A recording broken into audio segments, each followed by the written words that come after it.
आदाब नाजरीन, डीडी उर्दू के ख़ास प्रोग्राम हेलो डॉक्टर में मैं आदित्य कुमार और मैं रतिका मेहरा आप सभी का इस्तकबाल करते हैं। हेलो डॉक्टर में हम आपको बताते हैं आपकी सेहतमंद ज़िंदगी का राज, ताकि आप बदल सके अपने जीने का अंदाज़। जी हाँ, और कहते हैं ना कि हर मर्ज़ का जो इलाज है वो दवा नहीं होता, लेकिन फिर भी जानने के बावजूद भी हम जब भी हमें कोई छोटी सी तकलीफ़ या परेशानी होती है तो हम कोई भी दवा ले लेते हैं, और वो भी बिना किसी डॉक्टर की सलाह पर।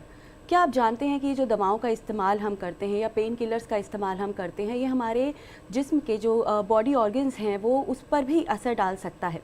नाज़रीन, आज हमारी साइंस ने इतनी तरक्की कर ली है कि हम सिर्फ दवाइयों के मोहताज नहीं रह गए हैं। ऐसी बहुत सी थेरेपीज़ हैं जिसका इस्तेमाल करके हम अपनी दर्द या तकलीफ़ को दूर कर सकते हैं, और ऐसी की एक थेरेपी है फिज़ियोथेरेपी। फिज़ियोथेरेपी एक तरीका है जिसमें आपकी इंजरी को ठीक करके आपको फ़िट और हेल्दी बना सकते हैं। कभी मशीन्स या कभी एक्सरसाइज के ज़रिए हमारे जो फिज़ियोथेरेपिस्ट हैं वो आपका ट्रीटमेंट करते हैं। तो ये बहुत ज़रूरी है कि हम कम से कम या जितना बहुत ज़रूरी हो सके तभी दवाइयों का इस्तेमाल करें, और ज़्यादा से ज़्यादा जो अपना जो कदम है वो फिज़ियोथेरेपी की तरफ बढ़ाएं। तो नाज़रीन, अगर आज आप भी फिज़ियोथेरेपी के क्या क्या फ़ायदे हैं उसके बारे में जानना चाहते हैं, या कोई आपकी तकलीफ़ या कोई बीमारी है जिसमें आप फिज़ियोथेरेपी की मदद लेना चाहते हैं, तो आज की ये जो पेशकश है वो आप लोगों के लिए बेहद ख़ास है। बस हमारे टोल फ्री नंबर पर आपको कॉल करना है और हमारे माहिरीन से अपने सवालात लाइव पूछने हैं। लेकिन फ़िलहाल अभी वक्त है इस छोटी सी रिपोर्ट का।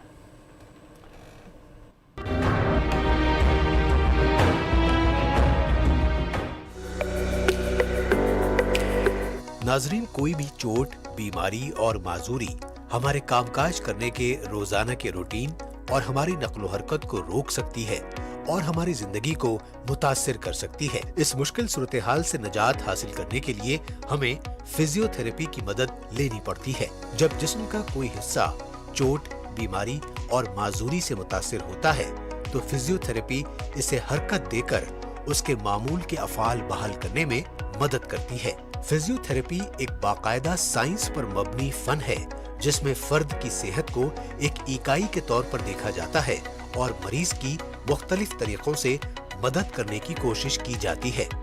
साथ ही उसका उमूमी तर्ज जिंदगी भी बेहतर बनाया जाता है। मरीज को उसके इलाज में ताउन के जरिए उसकी देखभाल, मालूमात और तरबियत के जरिए बाख्तियार बनाने की कोशिश की जाती है। फिजियोथेरेपी में पेशावराना तौर पर तरबियत याफ्ता अफराद के जरिए निहायत ही माहिराना अंदाज में मरीज को उसकी जरूरत के हिसाब से मदद फराहम की जाती है और उसकी तकलीफ को कम से कम करने की कोशिश की जाती है। फिजियोथेरेपिस्ट तहरीक और वर्जिश, हाथ से थेरेपी, मुख्तलिफ आलात से थेरेपी, मालूमात और मशवरे के जरिए चोट, बीमारी या माजूरी से मुतासर लोगों की मदद करते हैं। ये समाज में एक अहम किरदार अदा करते हैं और हर उम्र के लोगों के लिए सेहत बरकरार रखने में मुआविन साबित होते हैं। मरीजों को दर्द से छुटकारा दिलाने, उसका इंतजाम और बीमारी से बचने में मदद पहुंचाते हैं। काबिल गौर है कि जिंदगी के किसी भी मरहले में फिजियोथेरेपी से मदद हासिल की जा सकती है। आसाबी अमराज, फालिज, कमर में दर्द, अचानक झटका आने से तकलीफ, गठिया, खेलों में लगने वाली चोट और किसी बीमारी के बाद बहाली के लिए फिजियोथेरेपी बहुत मददगार साबित होती है। फिजियोथेरेपी का सबसे बड़ा और अहम फायदा ये है कि हाथ पैरों की वो नक्लो हरकत जो किसी चोट, बीमारी या माजूरी की वजह से मुतासिर हुई है या रुक गई है, उसे दर्द से निजात हासिल करते हुए दोबारा बहाल किया जा सकता है। हड्डियों से मुताल्लिक इलाज के शोबे को भी फिजियोथेरेपी टीम की भरपूर मदद हासिल होती है। कमर के निचले और ऊपरी हिस्से में दर्द, गर्दन और कंधे की जकड़न, पट्ठों में खिंचाव, पट्ठों में तवाजुन की कमी, जोड़ों की तकलीफ, स्लिप डिस्क, चलने और मोड़ने में दुश्वारी, दर्द जो बार बार होता रहता है, रोजाना के काम करने में परेशानी और खेलों में लगने वाली चोट को कभी नजरअंदाज नहीं करना चाहिए और मुनासिब इलाज के साथ जल्द से जल्द फिजियोथेरेपी की मदद हासिल करनी चाहिए ताकि कोई भी तकलीफ हमारे किसी भी काम में रुकावट न बन सके।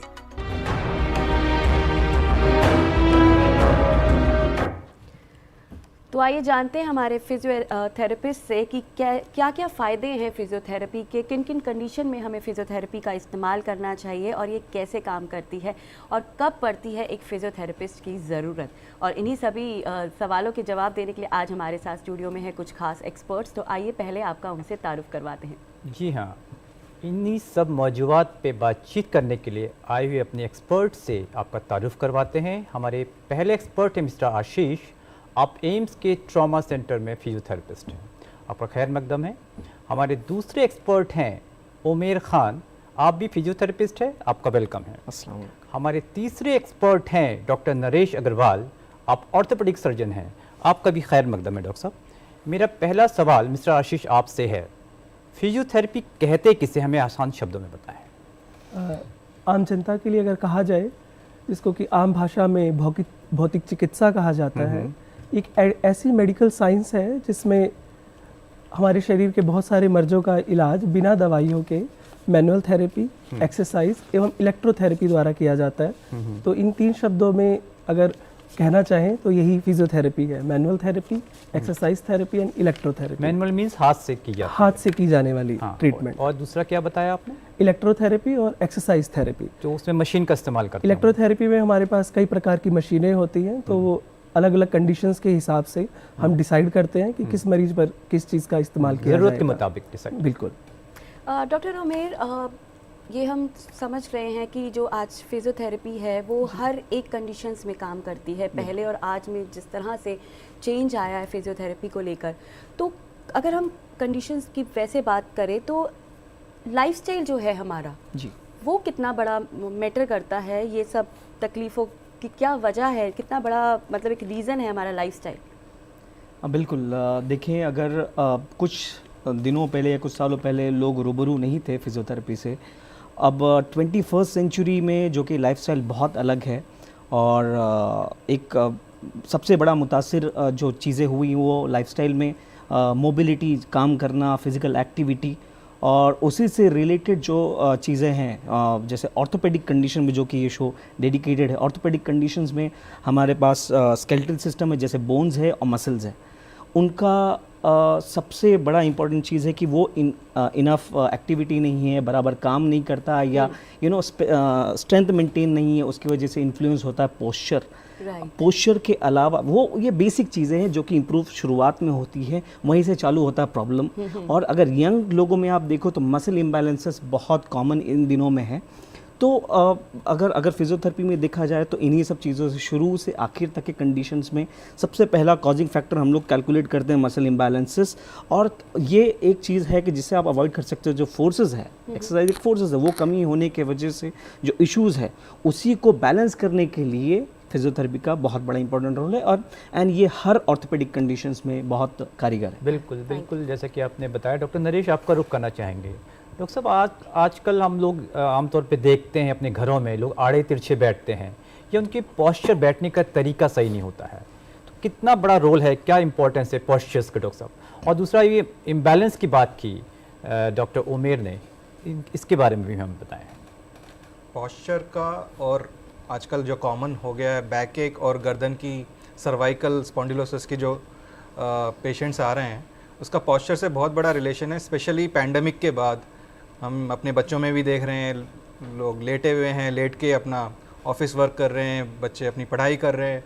तो इतना गलत पोस्चर होने की वजह से जिस तरह से पेशेंट्स आजकल क्लिनिक पे आते हैं बैक पेन के साथ, सर्वाइकल स्पॉन्डिलोसिस के साथ, तो पोस्चर एक बहुत बड़ा रोल इस पे पोस्चर पे बहुत निर्भर करता है। और पेनफुल कंडीशन शुरुआत में तो थोड़ी सी पेनफुल लगती है, पेन किलर खा लिया और आराम आ जाता है, बट मेरे ख्याल से अगर पोस्चर ना सुधारा जाए तो ये आगे चलकर क्रॉनिक बीमारियों में का रुख ले लेती है, जैसे कि सर्वाइकल स्पॉन्डिलोसिस, डिस्क की प्रॉब्लम, और ये आने वाले टाइम में बहुत बहुत बहुत डेंजरस हो सकती है। तो मैं इस पे पैंडेमिक का बहुत बड़ा रोल मानता हूँ, क्योंकि जिस तरह से वर्क फ्रॉम होम का जो कल्चर बिल्कुल घरों में कैद हो गए थे उस दौरान लोग। इस बीच थे। हमारा प्रोग्राम देखते हुए हमारे एक कॉलर जुड़ चुके हैं, आइए उनका सवाल ले लेते हैं।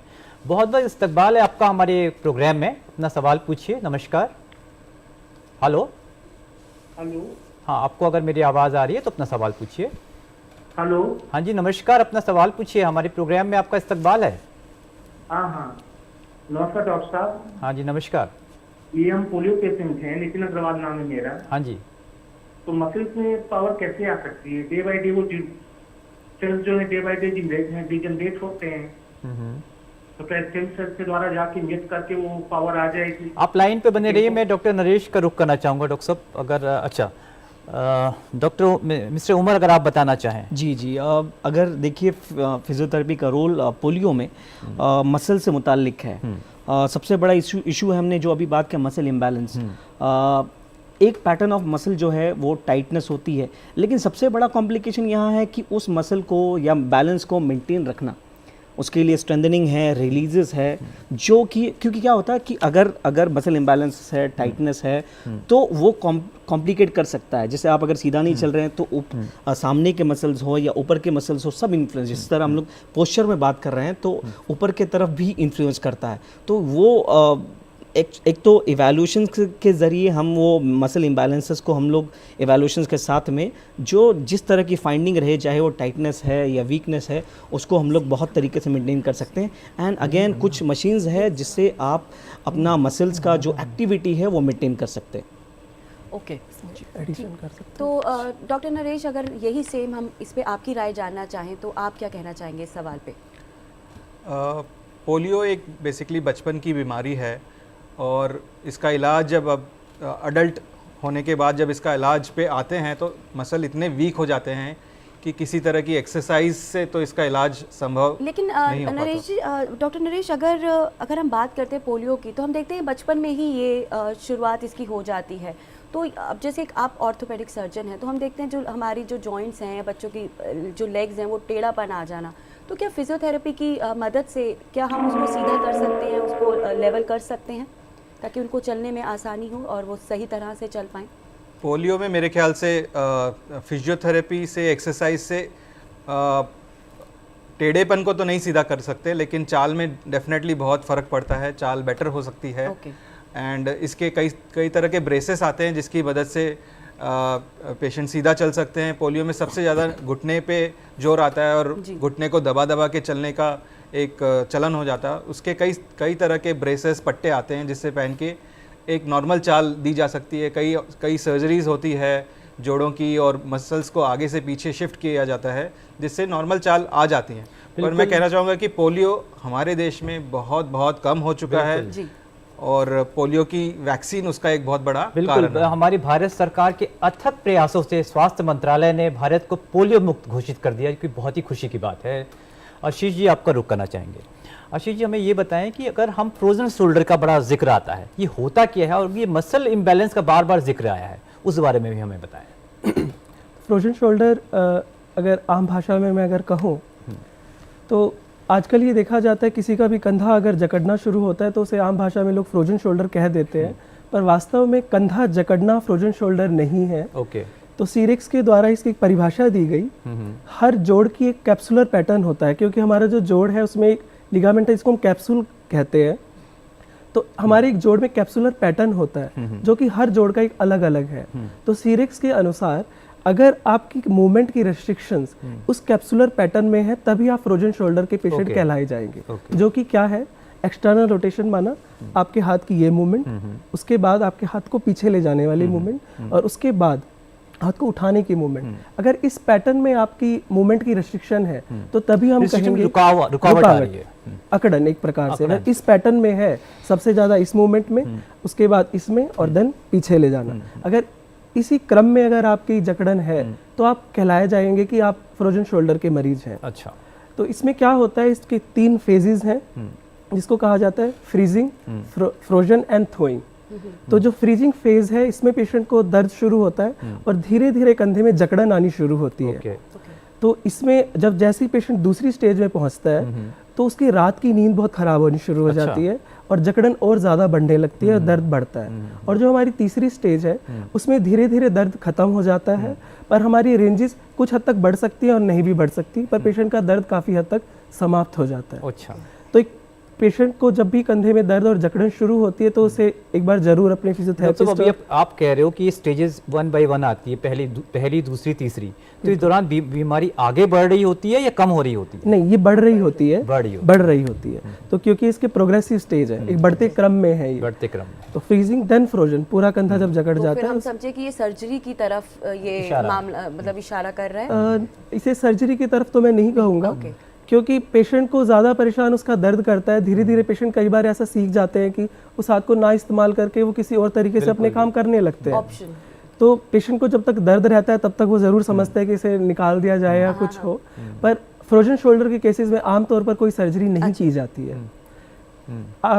कुछ एक जगह ऐसा किया जाता है कि कुछ कॉर्टिकोस्टेरॉइड्स के इंजेक्शन उसमें दिया जाता है, पर जिसमें कि देखा गया है, जो अब नई रिसर्चेज आती हैं, कुछ समय तक पेशेंट को उसमें कुछ आराम मिलता है और कुछ समय के बाद पेशेंट की जकड़न और अधिक बढ़ जाती तो है। इसमें हम ये समझे कि अगर ऐसी कोई कंडीशन आती है तो सबसे पहले फिजियोथेरेपिस्ट को बिल्कुल, आप कंसल्ट बिल्कुल करें। घबराने की जरूरत नहीं। इसी बीच हमारे कार्यक्रम को देखते हुए हमारे दर्शक जुड़ चुके हैं। बहुत बहुत इस्तकबाल है आपका हमारे प्रोग्राम में। नमस्कार, अपना सवाल पूछिए। हेलो हेलो हाँ जी, नमस्कार, अपना सवाल पूछिए। हेलो हाँ जी, नमस्कार, अपना सवाल पूछिए। नमस्कार। हेलो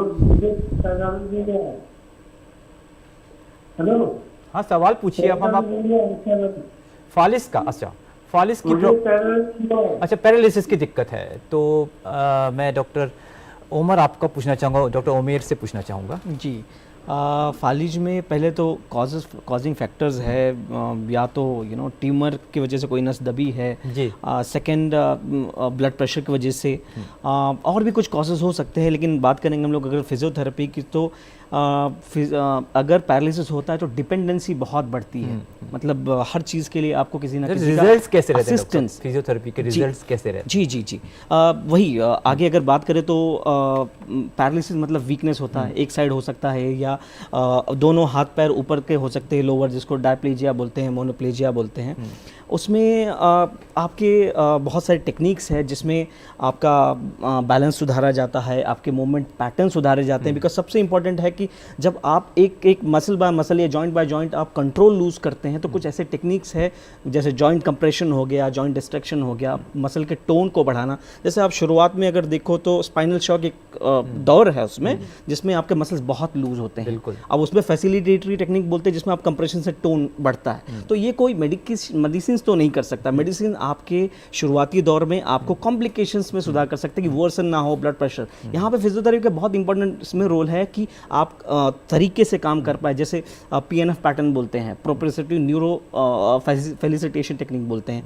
उसमें वो मूवमेंट को पेशेंट से करवाया जाता है जो इनकी नीडेड है। जैसे आप किसी चीज़ को उठा रहे हैं तो आपको एल्बो की भी मूवमेंट चाहिए, रिस्ट की भी मूवमेंट चाहिए, शोल्डर के, तो कोऑर्डिनेटेड मूवमेंट। तो ये सब चीज़ों का स्टडी करते हुए जिनका अभी जो पूछ रहे थे उनके लिए आपकी क्या एडवाइस? जी डेफिनेटली आप फिजियोथेरेपी करवाएं, ये एक बहुत अहम ट्रीटमेंट है और आपको ध्यान देना है कि इवैल्यूएशंस के बाद ये क्लियर हो जाएगा और इसमें बहुत अच्छे रिजल्ट्स हैं। रिजल्ट्स अच्छे हैं, ये बड़ी खुशी की बात। डॉक्टर मैं यहीं पर एक सवाल मैं आपसे लेना चाहूँगी कि अभी हमने बात की हर एक फील्ड के अंदर फिजियोथेरेपी इस टाइम कारगर है, जी। लेकिन कभी हमने प्रेगनेंसी की बात नहीं की कि प्रेगनेंसी या डिलीवरी के बाद जो अक्सर हम देखते हैं कि जो वुमेन में बैक पेन की जो दिक्कतें आती हैं या सी सेक्शन के बाद जो और प्रॉब्लम्स आती हैं, जनरली कंप्लेंट्स आती हैं बैक पेन बहुत ज़्यादा है, तो क्या उस वक्त पे भी फिजियोथेरेपी करवानी चाहिए? क्या रिकमेंड करनी चाहिए डॉक्टर को?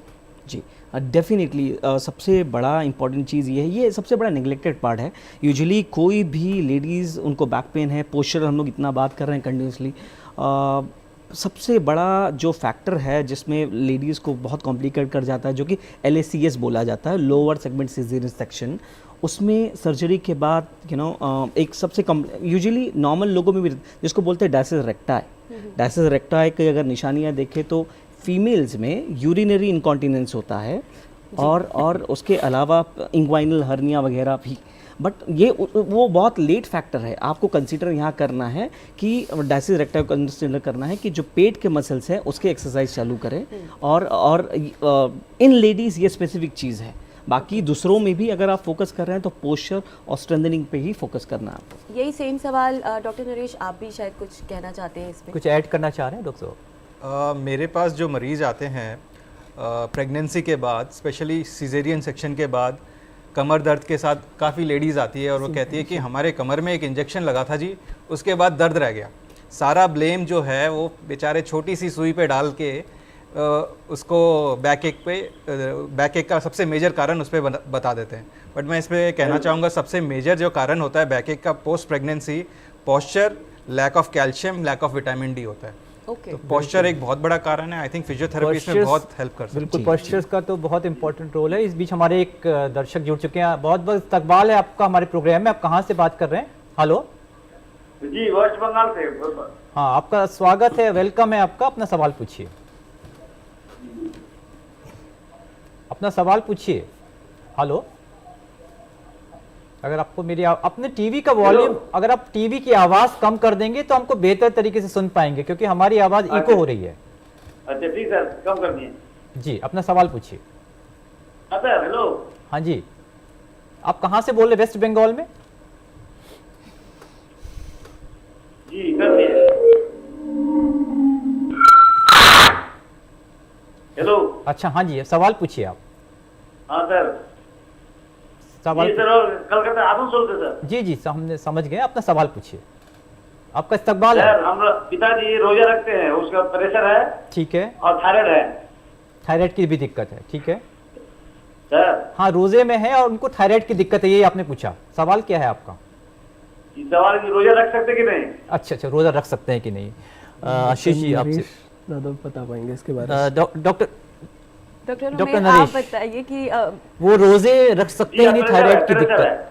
अच्छा, ब्लड प्रेशर की भी दिक्कत है। अच्छा, ब्लड प्रेशर, थायराइड की दिक्कत है ठीक उन्हें, है। और आप ये जानना चाहते हैं कि वो फास्ट रख सकते हैं, रोजे रख सकते हैं? रोजे के दिन कि चल नहीं? रहे हैं अभी, तो वही रोज़ा रख सकते हैं। थायराइड और ब्लड प्रेशर में अपनी दवाई टाइम पे लेते रहें, लेकिन अगर शुगर है तो रोज़े में दिक्कत आती है। बाकी ब्लड प्रेशर और थायराइड में रोज़े से कोई प्रॉब्लम आएगी नहीं, बट अपनी दवाई ज़रूर टाइम पे लें। और चेक भी करते रहे रेगुलर जब तक रोजे बिल्कुल, चल जैसे रहे कि हैं। डॉक्टर साहब ने बताया कि आप रोजे रखने की मनाही नहीं है, लेकिन मेडिसिन जो है जिस तरीके से आपको एक्सपर्ट ने बताया है उस अनुसार आप मेडिसिन लेते रहिए। शुगर में शायद कोई दिक्कत आ सकती है, यही डॉक्टर नरेश कहना चाह रहे थे। तो एक्सपर्ट की सलाह से ही आप डिसीजन लीजिए। बिल्कुल। डॉक्टर आशीष, आजकल वही बहुत कॉमन हो गया है, जॉइंट पेन हो रहा है, बैक पेन हो रहा है, तो ये क्या रीजंस, क्या हम इनके मान सकते हैं? ये क्यों इतना ज़्यादा ये दिक्कत बढ़ गई है? और क्या एक्सरसाइजेज आप रिकमेंड करना चाहेंगे जो घर रह के हम लोग, क्योंकि सबसे ज़्यादा ना आसान सबके लिए रहता है कि वक्त की घर कमी। में रह के, वक्त की कमी है सबके पास, या अगर कोई एजेड लोग हैं तो बाहर नहीं जा सकते, तो घर में रह के ऐसी क्या एक्सरसाइजेज है जो वो आराम से कर सकते हैं और इसमें आराम पा भी सकते हैं?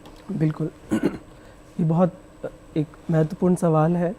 तो आजकल के सिनेरियो में जब हम देखते हैं परिवेश में, हमारी कमर दर्द और जोड़ों का दर्द की कंडीशन बहुत ज़्यादा बढ़ती जा रही है, और जिसका कहीं ना कहीं कारण है हमारा उठने और बैठने का पोस्चर। पोस्चर पे फिर से बात आ गई। तो घर पे रहते हुए एक बहुत बहुत सहज सी चीज़ है जिस पर अगर सिर्फ हम ध्यान दें तो बहुत सारी चीज़ों से बचा जा सकता है, हमारा बैठने का तरीका।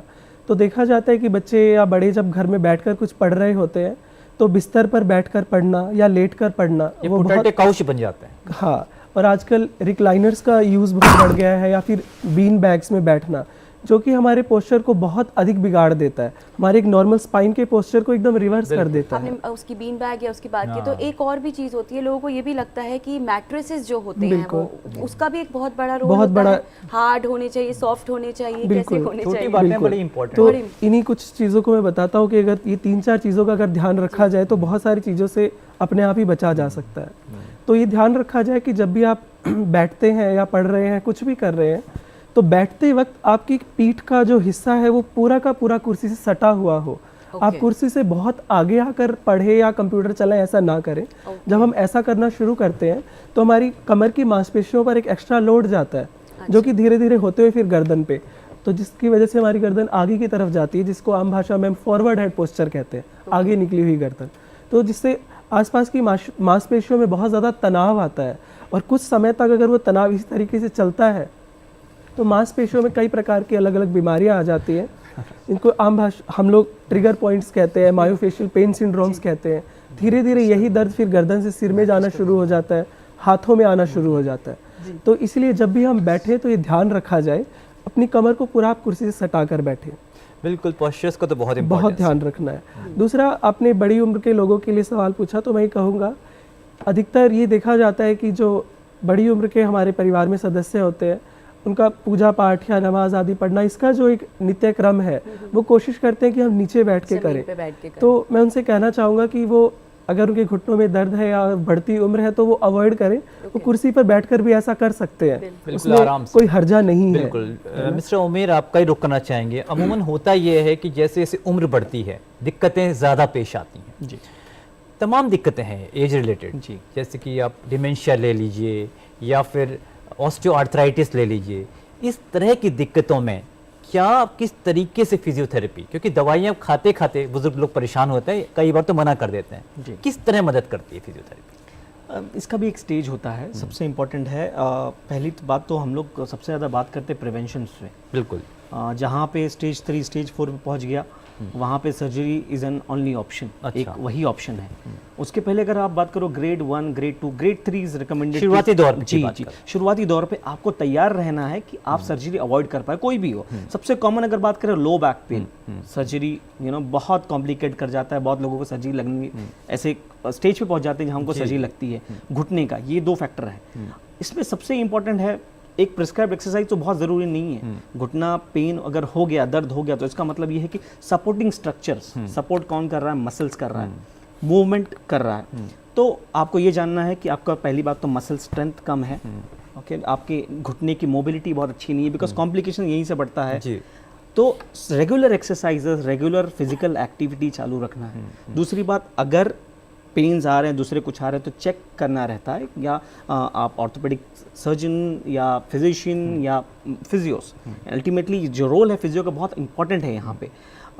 रोल में अगर देखें तो यहाँ पे वो देखते हैं कि किस तरह इन्फ्लुएंस कर रहा है नी पेन या बैक पेन, उसमें आप ट्रीट करेंगे। बहुत सारी कॉम्प्लिकेटिंग फैक्टर्स होता है, रेंज देखा जाता है, कितना मोबिलिटी, कैसा मूव हो रहा है, नी अलाइनमेंट, जैसे हमने बात की ऊपर के पोस्चर, गर्दन अगर आपकी सीधी नहीं है तो बैक का प्रॉब्लम होगा, बैक का नहीं है तो लंबार जो पेल्विक एरिया, जैसे कमर का एरिया, नीचे का हिस्सा, वो इन्फ्लुएंस करता है। तो ये सब चीज़ों को देख के अगेन रिस्टोर करने की कोशिश करते हैं।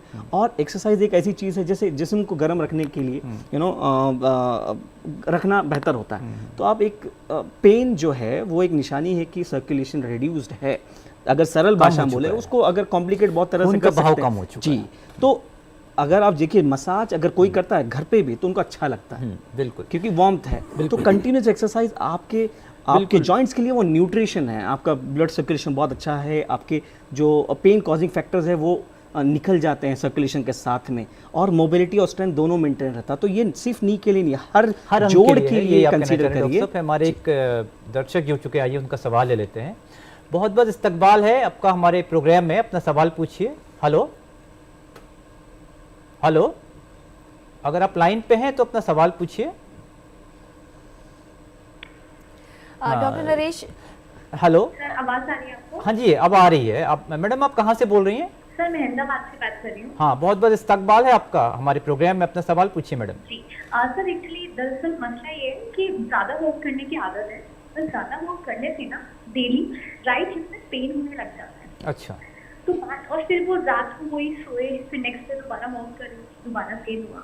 जी। तो मुझे ये जानना है कि ये नॉर्मल है या इसके बारे में कुछ सोचना चाहिए, कोई मेजर प्रॉब्लम हो सकती है? बिल्कुल डॉक्टर नरेश, अगर आप लाइन पे बने रहिए, हो सकता है डॉक्टर साहब आपसे कोई सवाल भी पूछेंगे। जो ज़्यादा usually- मूवमेंट करती हैं तो पेन होता हाँ। है। कहाँ नहीं पे? सर, डेली वॉक के बाद, डेली वॉक वॉक के कर बाद, हाँ वही वॉक करने के बाद। डेली मूवमेंट हाँ, होगी, डेली का हाँ, जो रोजमर्रा की, हाँ हाँ। रोजमर्रा आपकी की। एज कितनी है? सर ये 42। 42 एज में आपको वॉक करने से हिप में पेन हो रहा है? हाँ जी कितना सिग्निफिकेंट पेन है? बहुत ज़्यादा पेन होता है या कम होता है? मतलब सर, थोड़ा ज्यादा होता है कि फिर रात को सोने के बाद नॉर्मल हो जाता है, फिर नेक्स्ट डे वॉक करते हैं, सेम रूटीन चल रहा है। हाँ, ये प्रोबेबली तो आपकी कहने के अनुसार मैकेनिकल पेन लग रहा है, क्योंकि रात में सोने के बाद ठीक हो जाता है। तो आई थिंक इसके लिए आपको प्रॉपर फिजियोथेरेपी और एक्सरसाइज ही इसमें मदद करेगी, रादर दैन कोई और टेस्ट वेस्ट करने का इसमें ज़रूरत नहीं पड़ेगा। आप अच्छी एक्सरसाइजेस या फिर एक फिजियोथेरेपिस्ट से मिल लीजिए, आपको अगर बेटर रहेगा।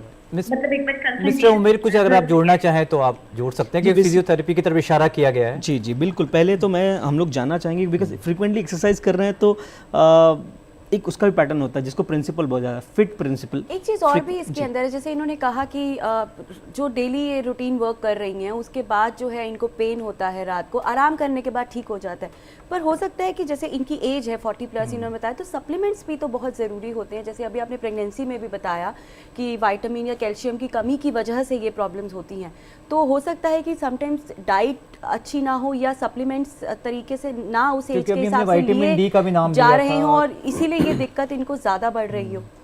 विटामिन डी और कैल्शियम से मोस्टली नी जॉइंट और बैक पेन ज़्यादा कॉमन होता है। हिप में, वो भी पर्टिकुलरली एक ही हिप में पेन हो रहा है, तो आई थिंक वो सप्लीमेंट का इशू तो नहीं होना चाहिए, बट इम्प्रॉपर पोस्चर या इम्प्रॉपर फुटवेयर से भी ये हो सकता है कि एक पर्टिकुलर हिप में पेन जा रहा है। आई थिंक एक बार उसको इवैल्यूएट करना और पेशेंट को फिजिकली एक देखना एक्सपर्ट से तो important आपको है। मिलना ही पड़ेगा। शायद मिस्टर आशीष कुछ ऐड करना चाह रहे हैं। जी अभी फ्रिक्वेंटली ये देखा गया है कि कोविड के बाद इस उम्र के लोगों में एक तरफ कूल्हे में दर्द होना शुरू हो गया है। इसका कारण ये देखा गया कि कोविड में जो कॉर्टिकोस्टेरॉइड्स का जो बहुत अधिक इस्तेमाल हुआ, तो हिप में जिसको एवियन कहा जाता है, एवेस्कुलर नेक्रोसिस, वो बहुत बढ़ चुका है। तो एक बार इन्हें अच्छा, ये कोविड का कॉम्प्लिकेशन बता रहे हैं हो सकता है, तो इसलिए एक बार उन्हें जरूर सलाह ले क्या लेनी ऐसे चाहिए। मरीज ठीक हो जाते हैं? बिल्कुल, फिजियोथेरेपी उन्हें से? पहले एक बार मिलना होगा और देखना होगा कि कहीं वही कंडीशन तो नहीं है। जी बिल्कुल। डॉक्टर नरेश, आप एक ऑर्थोपेडिक सर्जन हैं और ऑर्थोपेडिक में एक कॉलर एक हमारे और साथ जुड़ना कॉलर चाहते जुड़ हैं। चुके हैं, उनका सवाल लेते हैं। हेलो। बहुत बहुत इस्तकबाल है आपका हमारे प्रोग्राम में। हेलो हेलो मेरा हेलो, हाँ जी मैडम, सवाल पूछिए। आपका इस्तकबाल है हमारे प्रोग्राम में। आप अपना सवाल पूछिए और कहाँ से बोल रहे हैं आप, ये भी बताइए। आप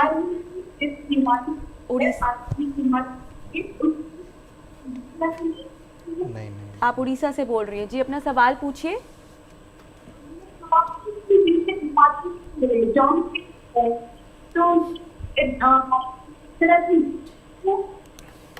अच्छा ठीक है। जॉइंट्स पेन में इनका सवाल है कि फिजियोथेरेपी कितनी कारगर है, तो इसका जवाब डॉक्टर आशीष आप बताइए इसमें कि बिल्कुल। जॉइंट, अभी हमने वैसे बात भी की है जॉइंट पेन के बारे में, तो सबसे पहले तो हमें जानना होगा कि हमारे जोड़ में दर्द किस कारण से है। तो एक एक्सपर्ट की सलाह तो उसके लिए अवश्य लें।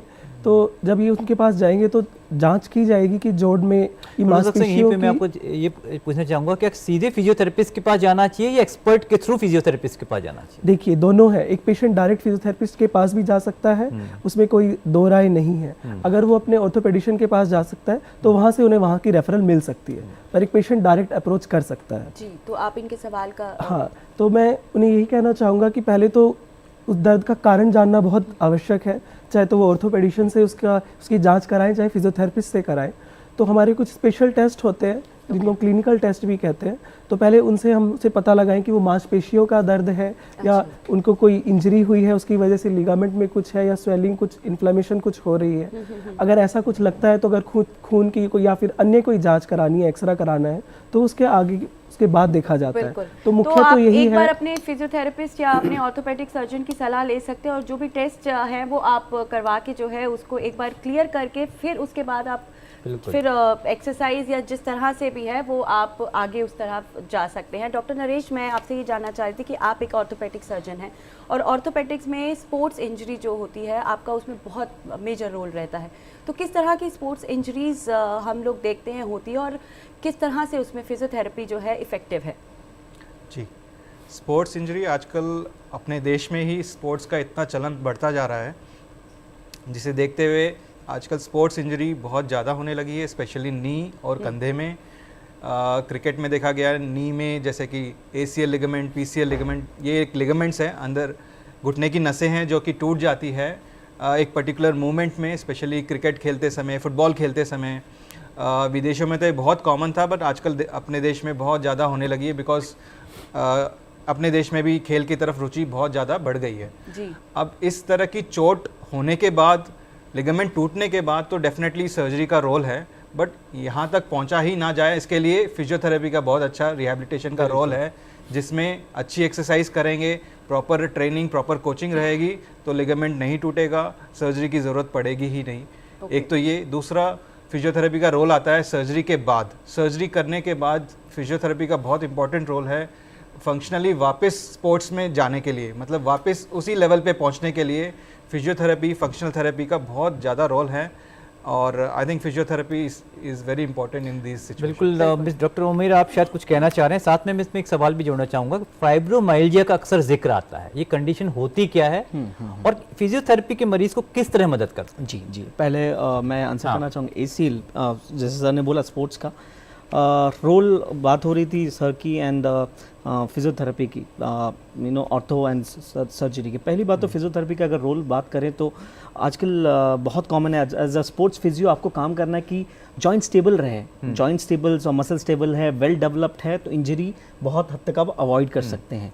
सेकेंड चीज़ें ये भी है कि फिजियोथेरेपी अगर बात करें हर टाइम सर ने बोला जहाँ फुल टेयर है, grade 1, grade 2, grade 3, again grading ही रहता है जिसको क्लासीफाई करता है वेदर आपको सर्जरी लगने वाली है नहीं लगने वाली। अगर आपको सर्जरी लगती भी है तो आपको physiotherapy, because back to functional activities आपको लगने ही वाला है। अगर नहीं भी है तो आपको whether by the surgeon grade 2 के लिए जहाँ पार्शियल टेयर है इमोबिलाइज किया जाता है। जब इमोबिलाइज किया मतलब आपको उस पार्ट को हलचल नहीं करना, रुका देना है, उससे ताकि हील अप हो जाए और वो टेंशन ना रहे। उस दौरान घुटने पे कॉम्प्लिकेट जो सबसे इंपॉर्टेंट करती है, जैसे कुछ देर पहले बात भी हुई है उस पर कि रेंज बहुत रिस्ट्रिक्ट होता है।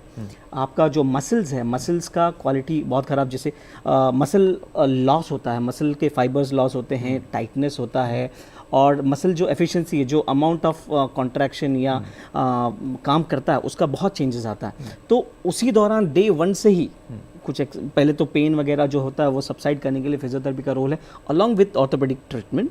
एंड उसके बाद जो है आप हर वो चीज़ फिजियोथेरेपी करता है जो कि उसको आसान बना पाए, ज़्यादा बिना मेहनत किए आपको पहुंचने के लिए। मसल्स जो आपने बताया कि मसल्स वीकनेस की वजह से लिगामेंट टीयर्स और ये सब चीज़ें जो रहते हैं, तो सबसे ज़रूरी ये है कि मसल्स को कैसे स्ट्रॉन्ग किया जाए। बहुत इंपॉर्टेंट सवाल है और फाइब्रोमाइल्जिया को पहले आप क्लियर कर दीजिए। जी, फाइब्रोमाइल्जिया मतलब अगर आपको 1-2 हिस्से से ज़्यादा कई जगह पे पेन हो रहा है तो उसको फाइब्रोमाइल्जिया कहा जाएगा। रुक के पेन हो रहा है। यस, नहीं, अब आप कंसीडर कर सकते हैं फाइब्रोमाइल्जिया 2 जगह से ज़्यादा, तीसरी जगह पे, कई जगह पे पेन हो रहा है तो आप उसको कंसीडर करेंगे जी।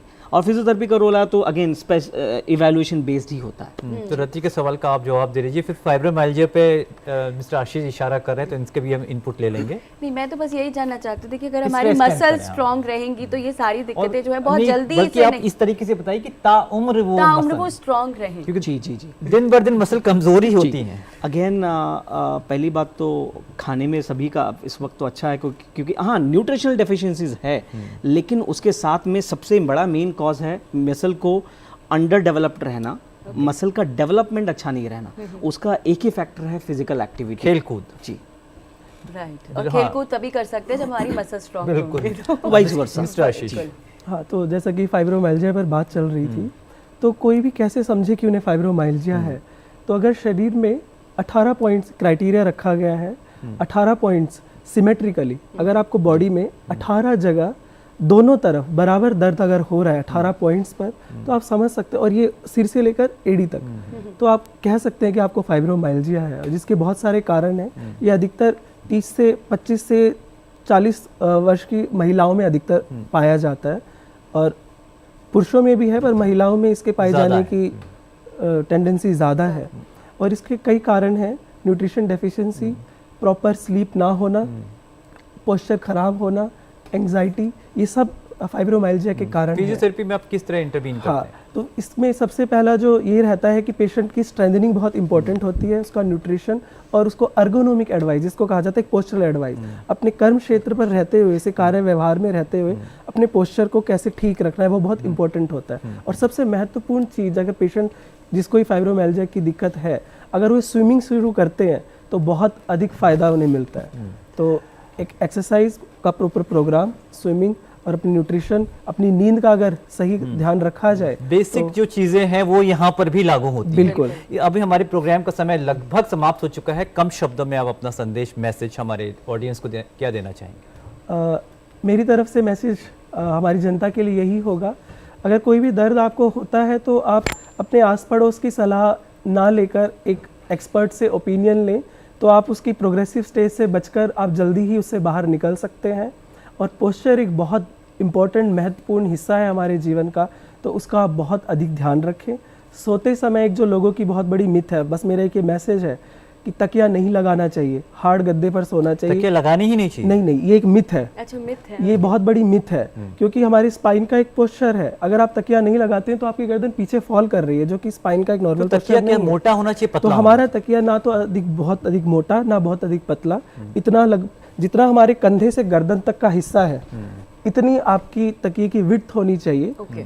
और वो ऐसा हो कि आप अगर दोनों उंगली तकिए से मिलाना चाहें आपस में तो मिल जाए, इतना सॉफ्ट वो हो। पंच हो इतना जाए। हाँ, softness इतना होनी चाहिए सॉफ्टनेस उसके उसमें अंदर। होनी चाहिए। Okay. और आपका तकिया आपको यहाँ से शुरू करना है, उसका जो लोअर बॉर्डर है तकिए का वो आपके यहाँ से शुरू हो, तो आपकी जो गर्दन है प्रॉपर उसमें रेस्ट में रहे, तो आपको तकिया इस्तेमाल करना है। और आपका गद्दा ना तो बहुत ज़्यादा सॉफ्ट होना चाहिए स्प्रिंगी, और ना बहुत ज़्यादा हार्ड, एक फर्म आपका गद्दा होना चाहिए। डॉक्टर आशीष, यहीं पर अभी आपने स्पाइन की बात की है हमसे, तो आप ट्रॉमा सेंटर में एज ए फिजियोथेरेपिस्ट हैं, तो ट्रॉमा के अंदर भी बहुत सारे ऐसे केसेस आते होंगे, एक्सीडेंटल केसेस आते होंगे जिसमें स्पाइन में बहुत सारी इंजरीज होती हैं, तो किस तरह की इंजरीज होती हैं और क्या उसमें फिजियोथेरेपी किस हद तक कारगर रहती है? बिल्कुल, तो स्पाइन की जो इंजरीज़ हैं उसमें होता है कि स्पाइन के फ्रैक्चर्स होते हैं, और दूसरा हो सकता है कि जो स्पाइन के अंदर हमारी जो स्पाइनल कॉर्ड है उसकी इंजरीज़ हैं। तो स्पाइनल कॉर्ड इंजरीज़ में यूजुअली पैराप्लीजिया, जिसको पैरालिसिस कहा जाता है, वो होता है। तो उसमें हम क्या देखते हैं, अगर कुछ मांसपेशियों में पावर बची है तो जहाँ तक पावर बची है उनको हम बढ़ाते हैं। अच्छा। और जहाँ पावर नहीं है, माना वहाँ नर्व सप्लाई ही नहीं है, तो वहाँ पे ब्रेसिस से या लाइफस्टाइल मॉडिफिकेशन, व्हीलचेयर एडेप्टेशन, ये सब पेशेंट्स को सिखाया जाता है। अगर कुछ फ्रैक्चर्स हैं तो उनको फिक्स कर दिया जाता है, अगर कुछ बहुत मामूली फ्रैक्चर्स है तो कुछ समय के रेस्ट के बाद ब्रेसिस के साथ पेशेंट्स को एक्सरसाइज सिखाई तो हम जाती है। समझे कि फिजियोथेरेपी की मदद से जो है, मतलब हमें एक मतलब जो दिक्कत है उसे हम आराम से कम कर सकते हैं और एक इंसान को जो है बिल्कुल। फिट और हेल्दी हम बना सकते हैं। बिल्कुल। डॉक्टर उमेर, आपसे भी यहाँ पे हम लोग एक साथ मैसेज में के जरिए एक छोटा सवाल हाँ, भी है, बिल्कुल। अगर डायबिटीज को भी मैनेज करने में भी क्या फिजियोथेरेपी मदद करती है, और ऑस्टियोपोरोसिस को, दोनों में, हाँ या ना? उस जी, तरह से। डायबिटीज़ के सिम्टम्स में अगर देखो तो बहुत इंपॉर्टेंट रोल है, और अगर डायबिटीज़ मैनेज करना है तो उसमें समझने की ज़रूरत है बेहतर डायबिटीज़ और उसकी कॉम्प्लिकेशंस। उसको अगर मर्ज करेंगे एक्सरसाइज थेरेपी से, तो हर आई थिंक लगभग बहुत सारी चीज़ों को आप, जैसे कैटरैक्ट हो गया या न्यूरोपैथीज हो गए, पेन, फ्रोजन शोल्डर हो गया, इन सब चीज़ों से आप बिल्कुल अवॉइड कर सकते हैं। ओके, तो यहीं पर आप एक मैसेज भी हमें जी, दे दीजिए। सबसे पहले इम्पोर्टेंट तो मैं ये बोलना चाहूँगा कि हर बीमारी, हर ऑर्थोपेडिक पेन को जब इशू हो रहा है तो सबसे पहले आपको ध्यान देना है कि आपके ऊपर आपको वर्क करना है। जबकि आपको बीमारी होता है तो वो अलग काम है, बट आप एक्सरसाइज करिए और उसको अवॉइड करने की कोशिश करिए ज़्यादा से ज़्यादा। ओके, एक्सरसाइज करिए और किसको फिजिकल एक्टिविटी कंटिन्यू चालू रखे। अच्छा, ठीक है, फिजिकल एक्टिविटीज मतलब आप करते रहिए जी, रेगुलर। बिल्कुल। डॉक्टर आशीष, आप डॉक्टर नरेश, आप क्या कहना चाहेंगे, क्या मैसेज देना चाहेंगे? मेरा मैसेज यही रहेगा कि जितना हो सके उतना पेन किलर्स ना लें। पेन किलर्स लेने से किडनी, आमतौर पर मैं अपनी प्रैक्टिस में भी देखता हूँ, कई पेशेंट्स पेन किलर को अब्यूज़ करते, एक बार डॉक्टर से पर्चा लिखवा लिया, उसको फोटो फ्रेम करवाते हैं और साल भर उसी पेन किलर को खाते जी, रहते हैं, बिल्कुल। और जिससे ये होता है कि उसकी किडनियाँ ख़राब हो जाती है, डायलिसिस पे पहुँच जाते हैं। सो मैं तो यही सलाह देना चाहूँगा कि पेन किलर्स का जितना कम हो सके उतना कम उपयोग किया जाए। बिल्कुल। तो जो भी हमारे एक्सपर्ट्स ने हमें हिदायतें दी हैं फिजियोथेरेपिस्ट के नज़रिए से, तो एक बार उसको हम लोग आपको बता देते हैं कि सबसे इम्पॉर्टेंट बात है नो टू पेन किलर्स। हमने प्रोग्राम की शुरुआत में भी यही कहा था कि दवाइयों का कम से कम इस्तेमाल कीजिए। अगर आपकी डॉक्टर्स ने अगर आपको कोई दवाई दी है तो वो आप ज़रूर लीजिए, उसको अवॉइड नहीं करना, लेकिन अपने आप से कोई भी दवाई आपको नहीं लेनी। सेकेंड इंपॉर्टेंट पार्ट है पोस्चर्स। अगर आप सही तरीके से बैठते हैं, सही तरीके से काम कर वक्त आप बैठते हैं, तो काफ़ी हद तक जो है जो पेन्स हैं उससे आप निजात पा सकते हैं। बैलेंस डाइट बहुत ज़रूरी है कि आप एक अच्छी डाइट लें, जो हम हमेशा आपको कहते हैं कि सेहतमंद रहने के लिए ज़रूरी है कि अच्छा खाना आप खाएँ, और साथ ही फिज़िकल एक्सरसाइज। पेन है तो ये ज़रूरी नहीं है कि एक्सरसाइज छोड़ दें, पेन धीरे धीरे एक्सरसाइज कीजिए, लेकिन अपनी फिजिकल एक्सरसाइज को कभी मत छोड़िए। So thank you so much, आप सभी का बहुत बहुत शुक्रिया आज हमारे प्रोग्राम में आने के लिए और फिजियोथेरेपी पे हम उसके बेनिफिट्स के बारे में हमें बताने के लिए। थैंक यू सो आज मच। फिजियोथेरेपी हर फील्ड में हमें फ़ायदा पहुंचा सकती है, यही कंक्लूजन निकला है। और हमें पूरी उम्मीद है नाजरीन कि आज की हमारी पेशकश आपको बेहद पसंद आई होगी। अगर आपकी कोई राय हो तो आप हमें ईमेल भी कर सकते हैं। हमारा ईमेल एड्रेस है hello.drurdu@gmail.com। इसके अलावा आप हमारे YouTube चैनल से भी जुड़ सकते हैं। हमारा YouTube चैनल है DD उर्दू।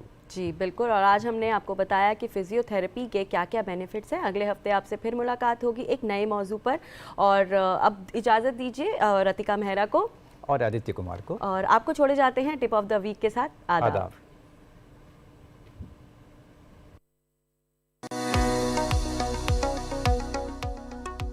फिजियोथेरेपी बाकायदा साइंस पर मबनी एक फन है। इसमें चोट, बीमारी और माजूरी वाले अफराद को मदद फराहम की जाती है। फिजियोथेरेपी में मुख्तलिफ तरह की वर्जिश और आलात की मदद से मरीज को बेहतर किया जाता है। किसी भी उम्र में फिजियोथेरेपी की मदद ली जा सकती है। इसमें मरीज के दर्द को कम से कम किया जा सकता है। फालिज से मुतासिर अफराद के लिए फिजियोथेरेपी मददगार साबित होती है। खेलों में लगने वाली चोट में भी ये फायदेमंद है। हाथ पैरों की हरकत को बरकरार रखने के लिए फिजियोथेरेपी कारगर है।